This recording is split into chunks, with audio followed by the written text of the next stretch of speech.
안녕하십니까? 삶의 지혜와 영적 성찰의 시간을 함께하는 여러분을 환영합니다. 오늘 우리는 실망과 좌절의 순간이 어떻게 더 큰 부르심을 위한 준비 과정이 될 수 있는지 성경 속 깊은 이야기와 함께 탐구해보고자 합니다. 이 귀한 말씀을 더 많은 분들과 나누고 싶으시다면 좋아요와 공유를 통해 하나님의 은혜를 전파하는 일에 동참해주세요. 여러분의 작은 실천이 누군가에게는 큰 위로와 희망이 될 수 있습니다. 사랑의 하나님 아버지, 오늘 이 시간 우리 각자의 삶에 말씀하여 주시옵소서. 우리가 겪는 어려움 속에서 당신의 뜻을 발견하게 하시고 우리의 마음과 생각을 당신의 생각에 맞출 수 있도록 지혜를 더하여 주시옵소서. 듣는 모든 이들에게 하늘의 평안과 축복이 함께하기를 예수님의 이름으로 기도합니다. 아멘. 우리는 매일 수많은 선택과 생각 속에서 살아갑니다. 그리고 그 생각의 방향이 우리의 삶을 결정짓곤 하죠. 단순히 긍정적으로 생각하자는 인간적인 다짐을 넘어서 우리의 생각이 하나님의 생각과 연결될 때 우리는 상상 이상의 힘을 경험하게 됩니다. 그것은 단지 한 개인의 긍정적인 태도가 상황에 영향을 미치는 수준이 아니라 하늘의 모든 지원을 등에 업고 문제와 마주하는 것과 같습니다. 하나님은 언제나 이 땅에서 당신의 뜻에 동의하고 협력할 사람을 찾고 계십니다. 하늘과 땅이 연결되는 그 동역의 지점에서 놀라운 기적이 시작됩니다. 많은 사람들이 오해하는 부분이 있습니다. 하나님께서 인간의 필요나 고통에 의해 움직이신다고 생각하는 것이죠. 물론 하나님은 우리의 아픔을 외면하시는 분이 아닙니다. 인류의 고통이라는 근원적인 필요 때문에 독생자 예수님을 이 땅에 보내셨습니다. 그러나 예수님께서 모든 죄의 값을 치르신 이후 하나님의 역사는 새로운 원리로 움직이기 시작했습니다. 바로 믿음입니다. 만약 하나님께서 단순히 인간의 필요에만 반응하신다면 아이티나 모잠비크처럼 극심한 가난과 고통을 겪는 나라들이 즉시 세상에서 가장 부유한 나라가 되어야 할 것입니다. 하지만 현실은 그렇지 않습니다. 하나님은 필요 그 자체에 움직이시는 것이 아니라 그분의 나라의 원리를 믿고 순종하며 믿음을 사용하는 사람들을 통해 일하십니다.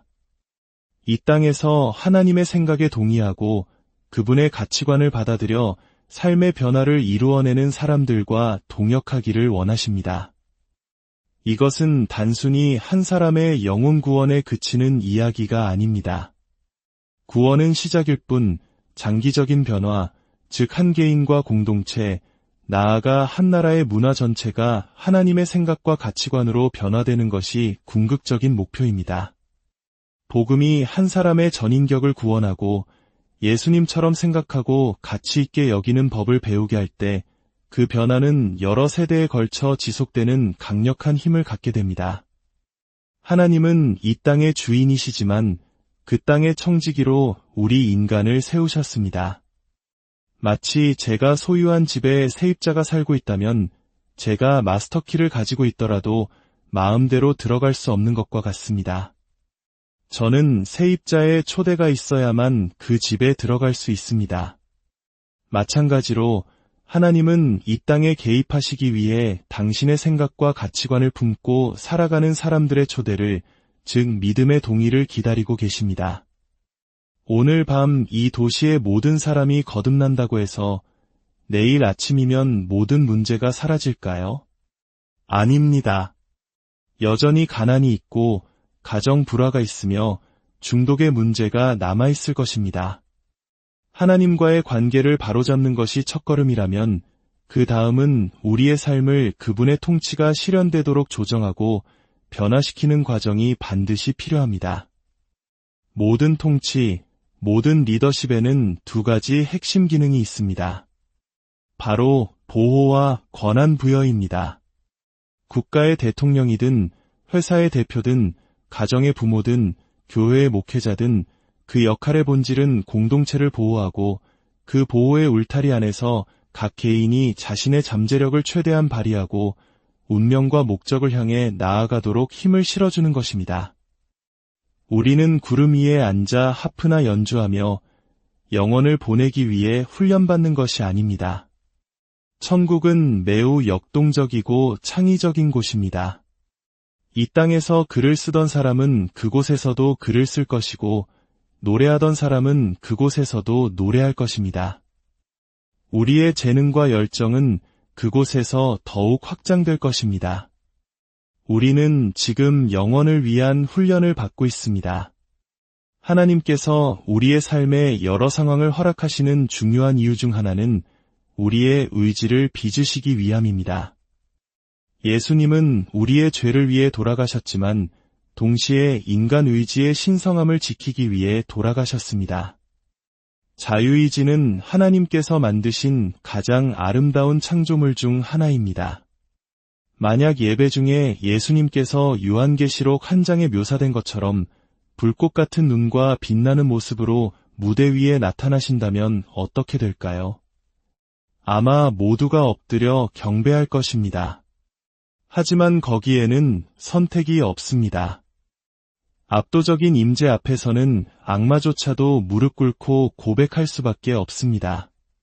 하나님은 우리의 의지가 강요가 아닌 가치에 의해 형성되기를 원하시기 때문에 때로는 자신을 감추십니다. 우리가 그분의 성품과 인자하심을 깊이 생각하고 그것을 우리의 언어와 노래와 삶으로 표현하며 그분을 찬양할 때 하나님은 그 찬양 가운데 거하십니다. 믿음은 바로 그 하나님의 임재를 발견하는 통로입니다. 저는 한 도시가 구원받는 꿈을 꿉니다. 단순히 모든 시민이 구원받는 것을 넘어 그 도시의 경제가 구원받고 가정이 회복되며 관계가 치유되는 모습을 꿈꿉니다. 리더들이 떠오르는 다음 세대를 위협으로 여기지 않고 오히려 그들이 자신들을 능가하도록 자리를 만들어주는 도시. 새벽 1~2시에도 누구나 완벽한 안전함을 느끼며 거리를 걸을 수 있는 도시. 어떤 문제에 부딪혀도 불가능은 없다는 희망의 태도로 함께 해결책을 찾아가는 문화를 가진 도시. 상상만 해도 가슴이 뜁니다. 로마서 5장 17절은 이렇게 말합니다. 한 사람의 범죄로 말미암아 사망이 그 한 사람을 통하여 왕 노릇하였은즉 더욱 은혜와 의의 선물을 넘치게 받는 자들은 한 분 예수 그리스도를 통하여 생명 안에서 왕 노릇하리로다. 저는 이 생명 안에서 왕 노릇한다, 즉 삶 속에서 다스린다는 표현을 정말 사랑합니다. 이 다스림은 사람 위에 군림하는 것이 아닙니다. 환경과 어려움, 도전과 문제, 그리고 내면의 마음과 생각, 쏟아내는 말을 다스리는 것입니다. 마치 왕족이 국가의 자원을 활용하여 문제를 해결하고 긍정적인 결론을 이끌어내듯 우리 역시 하늘의 모든 자원을 끌어와 우리의 삶에 의로운 결말을 가져오는 것입니다. 물론 인생은 예기치 않은 문제들로 가득합니다. 자동차가 갑자기 고장나는 것처럼 말이죠. 그런 상황 자체가 즐거울 수는 없습니다. 하지만 우리에게는 그 어떤 상황도 다룰 수 있는 하나님 나라의 접근법과 하나님 나라의 자원이 있습니다. 믿음은 하나님께서 모든 믿는 자에게 허락하신 그 무한한 자원에 접속하는 열쇠입니다. 우리는 언젠가 이 무한한 자원으로 살아가는 법을 배우게 될 것입니다. 개인의 왕국을 건설하기 위함이 아니라 하나님께서 우리 마음에 주신 모든 것을 성취하기 위한 자원으로 말입니다. 그렇다면 위대한 부르심으로 나아가는 과정은 어떤 모습일까요? 열왕기상 19장에 나오는 엘리야와 엘리사의 이야기는 우리에게 깊은 통찰을 줍니다. 오늘날 우리는 존중의 문화에 대해 많이 이야기합니다. 그것은 단순히 서로에게 친절하게 행동하는 것을 넘어 다른 사람의 가치를 진정으로 인정하고 그 안에 있는 잠재력을 이끌어내는 삶의 방식입니다. 하지만 많은 사람들이 이 존중의 문화를 내가 존중받기 위해 만들려고 할 때 큰 실망에 부딪힙니다. 존중의 진정한 목적은 내 주변의 모든 사람이 성장하고 번성하도록 돕는 것입니다. 그러나 이 과정에서 우리가 빠지기 쉬운 함정이 있습니다. 존중과 칭찬에 익숙해진 나머지 작은 거절이나 무시를 견디지 못하는 연약함입니다. 그들이 나를 알아주지 않았어, 내게 주신 은혜를 인정하지 않았어라며 쉽게 상처받고 돌아서는 것이죠. 하지만 하나님께서는 종종 우리가 가장 간절히 원하는 보물을 가장 거슬리는 포장지에 싸서 주십니다. 그분은 우리 마음의 결의가 어느 정도인지 시험하기 원하십니다. 이것은 벌이 아닙니다. 우리가 앞으로 감당해야 할 하나님 나라의 영광은 무게가 있기 때문입니다. 그 영광의 무게, 즉 더 큰 책임과 권위를 감당할 수 있는 사람인지 확인하시는 과정입니다.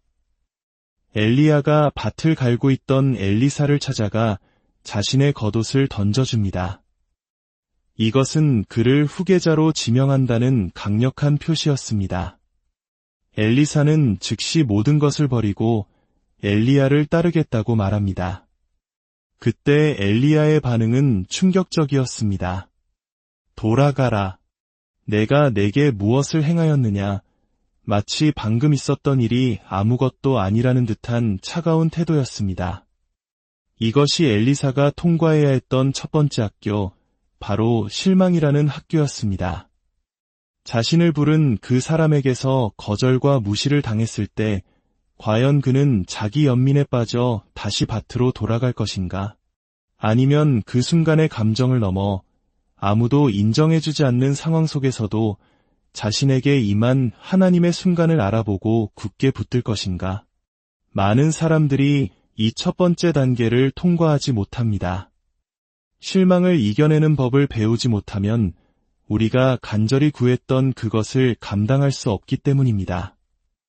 이것은 벌이 아니라 우리가 감당할 수 없는 축복의 무게에 짓눌리지 않도록 보호하시는 하나님의 자비입니다. 엘리사는 그 시험을 통과했습니다. 그는 엘리야의 곁을 끝까지 지켰고 엘리야의 손에 물을 붓던 자로 알려졌습니다.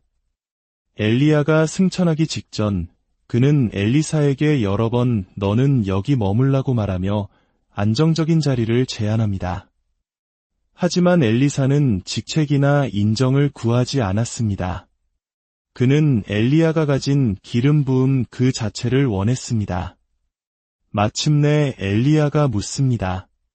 내가 내게 어떻게 하여 주기를 구하느냐? 엘리사는 당신의 성령이 하시는 역사가 갑절이나 내게 있게 하소서라고 답합니다. 엘리야는 이것이 자신이 줄 수 있는 것이 아님을 알았기에 한 가지 조건을 겁니다. 내가 내게서 데려감을 당하는 것을 내가 보면 그 일이 내게 이루어지려니와 그때 하늘에서 불병거가 내려와 두 사람을 갈라놓습니다. 이것은 사탄의 방해가 아니었습니다. 하나님께서 보내신 초자연적인 시험이었습니다. 갑절의 기름 부음을 구할 만큼 큰 비전을 가진 사람이 과연 눈앞에 화려하고 놀라운 광경에 한눈을 팔지 않고 자신의 궁극적인 목표에 끝까지 집중할 수 있는지를 시험하신 것입니다. 엘리사는 그 시험에도 흔들리지 않았습니다. 그의 시선은 오직 엘리야에게 고정되어 있었습니다. 엘리야가 회오리 바람을 타고 하늘로 올라가자 그의 겉옷이 떨어졌습니다. 그 겉옷은 더 이상 엘리야의 손에서 나온 것이 아니었습니다.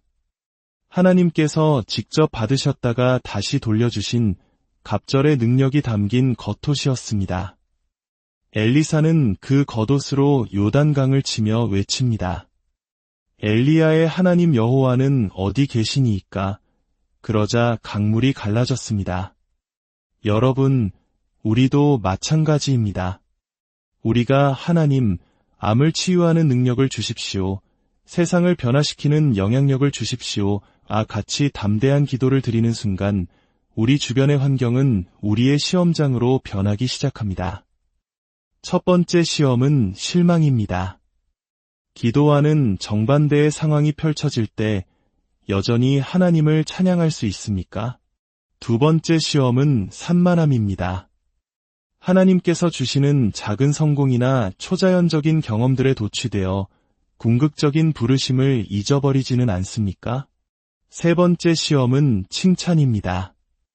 사람들이 당신은 위대한 하나님의 사람입니다 라고 칭송할 때 그 영광을 가로채지 않고 온전히 하나님께 돌려드릴 수 있습니까? 이 모든 시험은 우리를 무너뜨리기 위함이 아닙니다. 우리를 정결하게 하고 더 큰 영광의 무게를 감당할 수 있는 그릇으로 빚으시기 위한 하나님의 사랑의 손길입니다. 세례 요한은 엘리야의 심령과 능력으로 왔다고 기록되어 있습니다. 그런데 왜 엘리야보다 갑절의 기적을 행한 엘리사의 심령과 능력이라고 하지 않았을까요? 그것은 하늘이 언제나 돌파구를 시작한 아버지와 어머니 세대를 존중하고 기억하기 때문입니다. 비록 아들과 딸 세대가 그들보다 더 멀리, 더 높이 나아갈지라도 그 시작을 열어준 사람들의 헌신은 영원히 기억되는 것입니다. 오늘 여러분이 겪고 있는 실망과 거절, 혹은 예기치 못한 어려움이 있다면 기억하십시오. 어쩌면 당신은 지금 엘리사의 학교에 입학한 것일지도 모릅니다. 그 자리에서 낙심하여 주저앉지 마십시오. 감정과 상황을 넘어 당신을 부르신 하나님의 신실하심을 굳게 붙드시기 바랍니다. 당신을 향한 하나님의 부르심은 결코 사소하지 않습니다. 이 시간 우리 함께 기도하기 원합니다. 하나님 아버지, 엘리사가 겪었던 시험의 시간들을 마주하고 있는 이들이 있다면 그들에게 흔들리지 않는 믿음을 주시옵소서. 사람들의 인정이나 주변 상황에 따라 요동하는 것이 아니라 오직 주님의 부르심 하나만을 바라보며 전진하게 하옵소서. 실망이 변하여 소망이 되게 하시고 모든 방해를 이겨내고 주님이 예비하신 갑절의 은혜를 받아 누리는 자들이 되게 하여 주시옵소서. 여러분의 삶에 하나님의 갑절의 은혜가 임하기를 축복합니다. 여러분의 가정과 일터와 섬기는 모든 영역 위에 이전과는 비교할 수 없는 하나님의 능력이 나타나기를 축복합니다. 기억하십시오. 여러분이 겪는 모든 시험은 여러분을 무너뜨리기 위함이 아니라 더 큰 영광을 감당할 그릇으로 빚기 위한 하나님의 사랑의 손길입니다. 계속해서 저희와 함께 하나님의 깊은 지혜를 탐구하고 싶으시다면 채널을 구독하시고 알림 설정을 통해 다음 여정에도 함께해 주시길 바랍니다. 주님의 평안이 여러분과 함께하기를